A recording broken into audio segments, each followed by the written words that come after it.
두게 드립니다. 그들이 나갈새 사람들이 청하되 다음 안식일에도 이 말씀을 하라 하더라. 회당의 모임이 끝난 후에 유대인과 유대교에 입교한 경건한 사람들이 많이 바울과 바나바를 따르니 두 사도가 더불어 말하고 항상 하나님의 은혜 가운데 있으라 고하니라. 그 다음 안식일에는 온 시민이 거의 다 하나님의 말씀을 듣고자 하여 모이니 유대인들이 그 무리를 보고 시기가 가득하여 바울이 말한 것을 반박하고 비방하거늘 바울과 바나바가 담대히 말하여 이르되 하나님의 말씀을 마땅히 먼저 너희에게 전할 것이로되 너희가 그것을 버리고 영생을 얻기에 합당하지 않은 자로 자처하기로 우리가 이방인에게로 향하노라. 주께서 이같이 우리에게 명하시되 내가 너를 이방의 빛으로 삼아 너로 땅끝까지 구원하게 하리라 하셨느니라 하니 이방인들이 듣고 기뻐하여 하나님의 말씀을 찬송하며 영생을 주시기로 작정된 자는 다 믿더라. 주의 말씀이 그 지방에 두루 퍼지니라. 이에 유대인들이 경건한 귀부인들과 그 신의 유력자들을 선동하여 바울과 바나바를 박해하게 하여 그 지역에서 쫓아내니 두 사람이 그들을 향하여 발에 티끌을 떨어버리고 이고니온으로 가거늘 제자들은 기쁨과 성령이 충만하니라. 아멘. 우리는 누구나 누구에게든지 거절당하지 않고 기쁨으로 받아들여지는 삶을 살고 싶어 합니다. 그런데 인생의 어느 순간 거절은 생각보다 가까이 있습니다. 문이 닫히면 마음도 사람도 그리고 믿음도 닫히고 움츠려 드는 것을 보게 됩니다. 1989년 베를린 장벽이 무너질 때 동독 시민들은 무너진 콘크리트 틈으로 쏟아져 나와서 서로를 끌어안고 기뻐했습니다.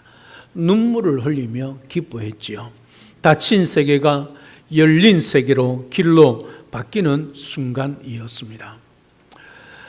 오늘 본문은 한 도시의 종교적 장벽이 흔들리는 말씀이 기록되어 있습니다. 누군가는 복음을 듣고 싶어 간절히 다음 안식일에도 말씀을 전해달라 그렇게 부탁합니다. 하지만 누군가는 같은 복음 안에서 시기하고 반대합니다. 그런데 이 시기하고 반대하는 사람들이 주류를 이루는 것을 보게 되어집니다. 기부인들 그리고 유력한 자들입니다. 그럼에도 불구하고 이 거절, 이 박해, 또 이 외면, 이 반대 이것이 복음을 멈추지 못하게 하고 있는 것을 봅니다. 오히려 하나님은 그 문턱에서 복음의 지경을 더 넓히는 기회로 삼으시는 것을 봅니다. 사람의 거절이 반대가 박해가 끝처럼 보이지만 하나님은 그 자리에서 구원의 문을 더 크게 열고 있다는 것을 오늘 본문을 통해서 깨닫습니다. 사랑하는 여러분, 이번 한 주간 내가 닫아버린 사람, 관계, 상황 하나를 정하십시오.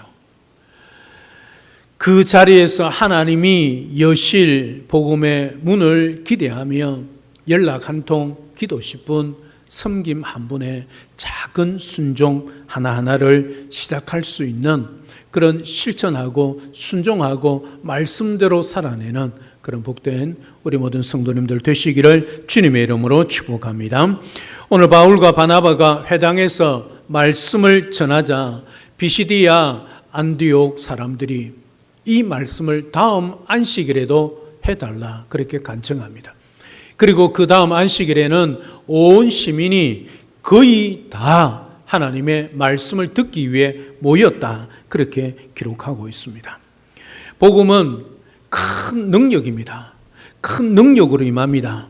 하지만 그보다 앞서 큰 사모함, 간절함에서부터 임한다는 것을 오늘 본문은 우리에게 말해주고 있습니다. 이것은 우연이 아닙니다. 유대인들은 거부하고 거절하고 반대하고 박해합니다. 그러나 이방인들은 다 모여서 그 말씀을 받습니다. 믿는 자는 다 믿고 있는 것을 보게 되어지지요. 이것은 아브라함에게 주신 약속, 땅의 모든 족속이 너로 말미암아 복을 얻을 것이 이제 한 도시의 귀와 발걸음을 움직이며 성취되어 가고 있는 장면입니다. 하나님은 구원을 한 민족의 유대인의 소유로 묶어두지 않으시고 만민에게 흘러 보내시는 그 시작으로 오늘 역사하고 있는 걸 봅니다. 그런데 그 시작은 말씀을 더 듣고 싶다는 그 간절함, 열정, 사모함에서부터 시작이 되고 있다는 것을 말해주고 있습니다. 여러분, 그런 갈급함, 그런 사모함, 그런 열정이 없으면 아무리 큰 복음의 능력이라 할지라도 그 사람에게 임할 수가 없고 그 사람을 바꾸어낼 수가 없는 겁니다. 1907년 평양 대부흥운동으로 알려진 부흥의 현장에서 사람들은 예배당에 몰려와 하나님의 말씀을 듣고 죄를 고백하며 울었습니다. 누가 억지로 끌고 온 것 아닙니다. 마음이 깨어져 하나님의 말씀을 더 듣고 싶다는 그 열정, 갈망, 갈급함이 공동체를 흔들어 놓은 것이지요. 물론 하나님의 때에 하나님의 역사하심이 일어났던 사실입니다만은 말씀에 대한 갈급함은 시대와 문화를 넘어 하나님이 일하시는 통로가 됩니다.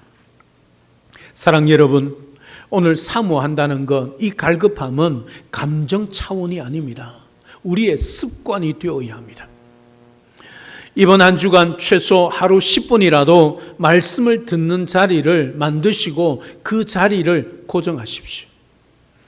출근 10분 전이나 점심 후 10분이나 잠들기 전 10분이라도 꼭 하나님의 말씀을 듣는 자리를 정하여 갈급함과 사모함으로 하나님의 말씀을 들으시기를 바랍니다.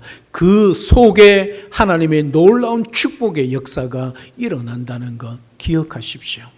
다음 안식일에라도 요청한 비시디의 안디옥 사람들처럼 예배를 가능하면 이 아니라 하나님과의 약속으로 정하시기를 바랍니다.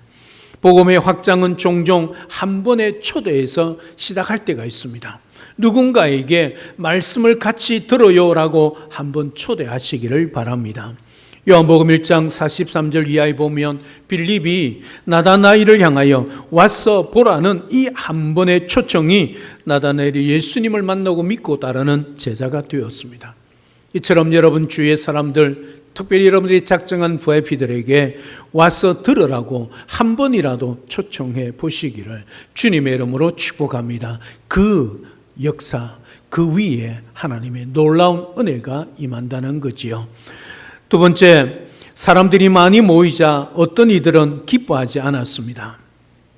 오늘 본문은 그 이유를 분명히 밝힙니다. 유대인들이 무리를 보고 시기가 가득하여 라고 말하고 있습니다. 복음이 사람을 살립니다. 복음이 사람을 바꾸어 냅니다. 복음이 역사가 일어나고 기적이 일어나게 하지요. 그럼에도 불구하고 시기는 복음을 경쟁으로 바꾸어 버립니다. 반대는 늘 악한 사람에게서만 나오는 게 아닙니다. 종교적 자리에서 나올 수 있다는 사실을 오늘 분명히 깨달을 수 있습니다. 익숙한 방식, 익숙한 내 삶의 중심, 익숙한 체면이 흔들릴 때 사람은 진리보다 자리를 붙듭니다. 그래서 문제가 생기는 거지요. 그 체면, 그 중심, 그 익숙한 방식을 내려놓으면 합력하여 선을 이루고 놀라운 주의 은혜가 임함에도 불구하고 그리하지 못할 때가 많이 있는 거지요. 그때 바울과 바나바는 담대히 말합니다. 하나님의 말씀을 먼저 너희에게 전하는 것이 마땅하다. 이것은 유대인들을 향한 것입니다. 하나님이 유대인들을 선민, 하나님이 먼저 택하셨지요. 그럼에도 불구하고 너희가 그것을 버렸다. 그렇게 말하고 있습니다. 이건 복을 자기 발로 걷어찼다는 말이지요. 그리고 이사야의 말씀을 인용합니다. 47절에 보면 내가 너를 이방의 빛으로 삼아 너로 땅끝까지 구원하게 하리라. 그렇게 말합니다. 이것은 엄청난 선언입니다. 이스라엘만이 아니라 이방까지, 회당만이 아니라 땅끝까지 예수 그리스도 안에서 하나님의 나라의 지평이 열리는 순간입니다. 그리고 그 문은 시기와 반대가 아니라 하나님의 약속 말씀으로 열리고 있다는 사실을 보게 되어집니다. 사랑 여러분, 여러분 안에 시기 점검하시기를 바랍니다. 다른 사람의 은혜가 여러분 자리를 위협하는 것처럼 느껴지십니까? 그 마음을 오늘 바꾸시기를 바랍니다. 그것이 윈윈, 서로에게 좋고 이기는 방법입니다. 복음을 전할 때, 교회와 공동체를 섬길 때 이기는 말이 아니라 살리는 말로 하시기를 바랍니다. 이번 한 죽었다 온 한 사람에게 짧아도 좋으니 예수님은 당신을 존재하는 대신 품으십니다. 이 복음의 핵심을 말해 보시기를 바랍니다. 교회와 가정에서 내 방식이 아니라 하나님의 약속을 중심에 두는 연습을 하시기를 바랍니다. 무슨 결정을 하든 그 결정 앞에 이렇게 질문해 보시기를 바랍니다. 오늘 이 내 선택이, 나의 선택이 복음의 빛을 더 넓히고 있는가? 분명히 이 말씀 앞에 질문해 보시고 살아가시기를 주님의 이름으로 축복합니다. 마지막 세 번째, 복음의 길에는 상처가 있지만 성령의 기쁨이 있습니다. 이방인들이 이 말을 듣고 기뻐하며 하나님의 말씀을 찬송했습니다. 복음은 자격 있는 사람만의 소식이 아니라 초대받지 못했다고 느끼던 사람들에게 너도 하나님의 가족이라고 말해주는 소식이기 때문이지요. 그리고 주의 말씀이 오늘 49절에 보면 그 지방에 두루 퍼졌다, 그렇게 말씀하고 있습니다. 여러분 신기하지 않습니까? 지금 유대인들이 거절하고 반대하고 시기하고 박해합니다. 그리고 오늘 본문에 보면 사도들을 쫓아냅니다. 그러면 어떻게 돼야 됩니까? 복음이 죽어야 하지 않겠습니까? 그 지역에서 복음이 사라져야 하지 않겠습니까? 그럼에도 불구하고 주의 말씀이, 복음이 그 지방에 두루 퍼지니라. 이것은 사람이 하는 일이 아니기 때문이지요. 복음 전하는 것은 내 입술을 통하여 내 발이 손이 수고하지만 그러나 그 위에 성령 하나님이 역사한다는 사실이지요. 그래서 복음을 전할 때 우리가 기도하는 이유가 바로 그것입니다. 전도하고 나기 전에 먼저 하나님 앞에 기도해야 할 이유가 바로 여기에 있는 거지요. 복음은 내 입술로 증거하지만 그 사람을 바꾸어내고 그 복음이 두루 퍼지게 하는 것은 성령 하나님이시기 때문이지요. 동시에 박해가 일어납니다. 복음이 확장될수록 저항도 생깁니다. 바울과 바나바는 오늘 51절에 보면 발에 티끌을 떨어버리고 떠납니다. 이것은 분노하는 행동이 아닙니다. 이것은 복음의 자유를 지키는 행동입니다. 이 모든 것은 하나님께 맡기는 행동입니다. 거절당한 곳에 매여 복음을 묶어두지 않겠다는 선언입니다. 그리고 본문의 마지막은 놀랍게도 52절에 보면 제자들은 기쁨과 성령이 충만하니라 그렇게 말하고 있습니다. 여러분 상황은 거절이고 반대고 시기고 박해입니다. 그러면 어떠해야 됩니까? 울어야 하지 않습니까? 눈물이 나지 않겠습니까? 그럼에도 불구하고 내면에는 기쁨입니다. 오늘 제자들이 기쁨이 충만했다 그렇게 말하고 있습니다. 또 무엇이 충만했다고 말합니까? 성령이 충만했다. 이것이 바로 성령 하나님의 역사지요. 환경이 좋아서 웃는 기쁨이 아닙니다. 여전히 박해가 있습니다. 쫓겨납니다. 발에 신의 먼지를 틉니다. 그럼에도 불구하고 그들에게는 기쁨 충만했습니다. 무엇 때문일까요? 복음이 참이어서 흔들리지 않는 기쁨이지요. 이게 십자가의 길입니다. 예수님은 거절당하셨습니다. 문 밖으로 쫓겨나셨지요. 그리고 성문 밖에서 십자가에서 죽으셨습니다. 그러나 그 거절이 우리의 구원이 되었습니다. 그 상처가 우리의 치유가 되었지요. 주님이 주님이 찔리고 피를 흘리심으로 말미암아 우리의 모든 것을 치유하게 되었지요. 그 죽음이 우리의 생명과 구원이 되었습니다. 그러므로 교회가 겪는 작은 거절과 손해는 종종 더 큰 구원의 문을 여는 하나님의 섭리가 있다는 것을 우리는 분명히 깨달아야 합니다. 짐 엘리엇이라는 선교사가 있었습니다. 20세기 복음주의 선교 역사에 가장 강력하고 놀라운 순교적인 삶을 보여준 선교사님입니다. 영원한 것을 얻기 위해 영원하지 않은 것을 버리는 사람은 결코 어리석지 않다. 짐 엘리엇 선교사의 신앙의 핵심 요약입니다. 그는 1952년 에콰도르 키추와족을 섬기며 언어와 문화를 배우고 동시에 기존 선교사들이 접근조차 할 수 없었던 아우카족 선교를 꿈꾸기 시작했습니다.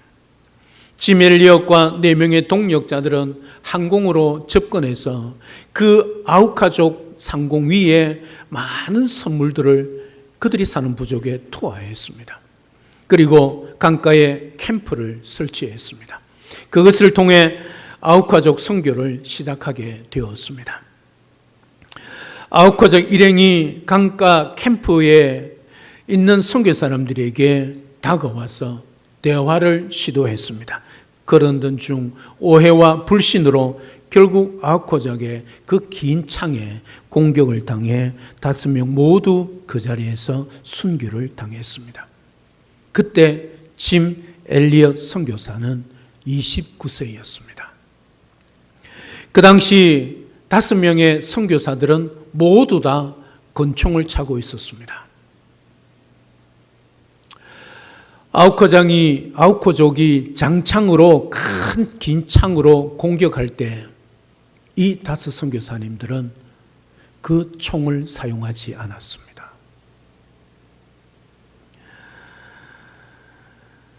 우리는 천국으로 가지만 그들은 예수님을 모른다.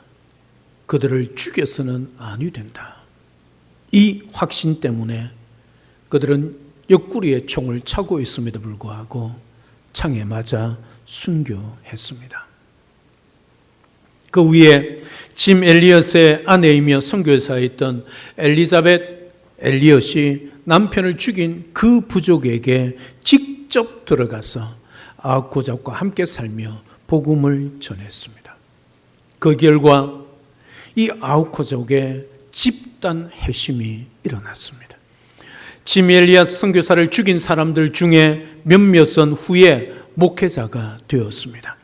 짐 엘리엇의 삶은 짧았지만 비록 29세에 죽었지만 그가 남긴 믿음과 순종의 흔적은 세대를 넘어 지금 수많은 사람들을 변화시키고 있습니다. 그는 말만 한 것이 아니라 자신이 믿고 있는 복음을 위해 실제로 자기 목숨, 생명을 내어놓은 사람이었습니다. 29세에 어떻게 보면 짧은 생애에 요절한 것처럼 보이지만 이 짐 엘리엇의 그 삶이 그의 아내였던 엘리자벳 엘리엇을 통하여 책으로 발간되어지고 많은 젊은이들에게 선한 영향력을 끼치며 많은 젊은이들을 회심케 하는 책으로 쓰임받았다는 것이지요. 세상은 실패라고 그렇게 말하겠지요. 하지만 그의 순교의 피가 흐른 땅에서 아우카족 전체가 복음의 빛을 보았습니다. 십자가의 길은 눈물로 끝나지 않고 하나님의 나라의 열매로 이어진다는 것을 보여주고 있습니다. 사랑 여러분, 이번 주 거절 하나를 복음으로 해석해 보시기를 바랍니다. 상처가 아니라 파송일 수 있습니다.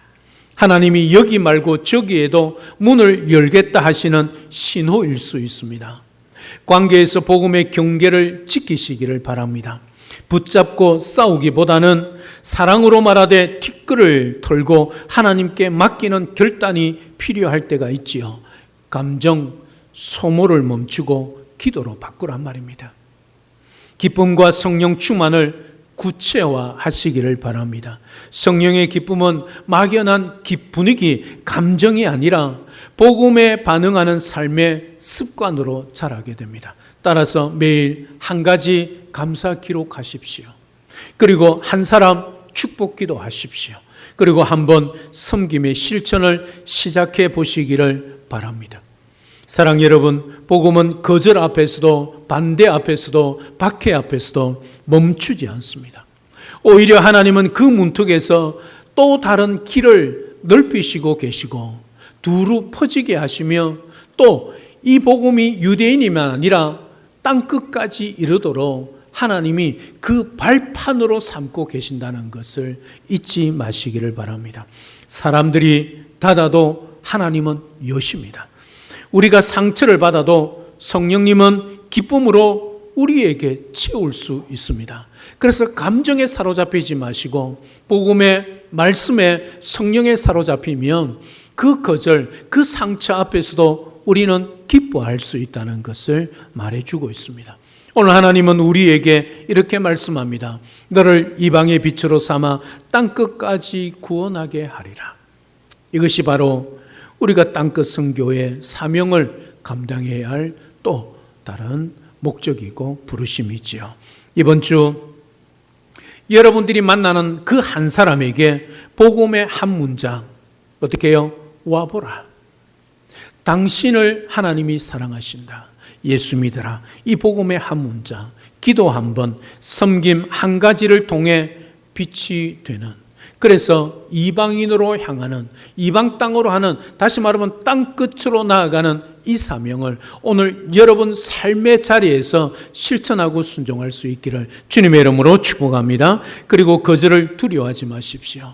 하나님은 그 자리에서 또 다른 문, 더 큰 문을 여심을 믿고 오늘 또 변함없이 복음을 들고 산을 넘는 복된 발걸음, 복된 삶이 되시기를 우리 구주 예수 그리스도로 축복합니다. 할렐루야, 아멘. 살아계신 하나님, 은혜와 사랑을 진심으로 감사를 드립니다. 오늘 거절 앞에, 또 반대 앞에, 시기, 질투 앞에, 박해 앞에 복음은 결코 멈추지 않는다는 것, 오늘 분명히 깨닫습니다. 오히려 그 자리에서 하나님은 더 큰 길과 더 큰 문을 여시는 것을 보게 됩니다. 사람이 막아도 하나님은 여시고 하나님은 길을 만드셔서 이 복음이 땅끝까지 가도록 만드십니다. 오늘 우리를 이방의 빛으로 삼아 땅끝까지 구원하게 하시는 이 하나님 말씀 앞에 오늘 내 삶의 자리에서 내 가장 가까이 있는 한 사람에게 복음과 기도와 섬김을 통하여 이 이방의 빛이 될 수 있는 땅끝으로 나아가는 이 사명 부르심을 시작할 수 있는, 그래서 복음을 들고 산을 넘는 복된 발걸음, 복된 삶이 우리 모든 성도의 삶이 될 수 있도록 축복하여 주시옵소서. 감사를 드리며 예수님의 이름으로 기도드립니다. 아멘.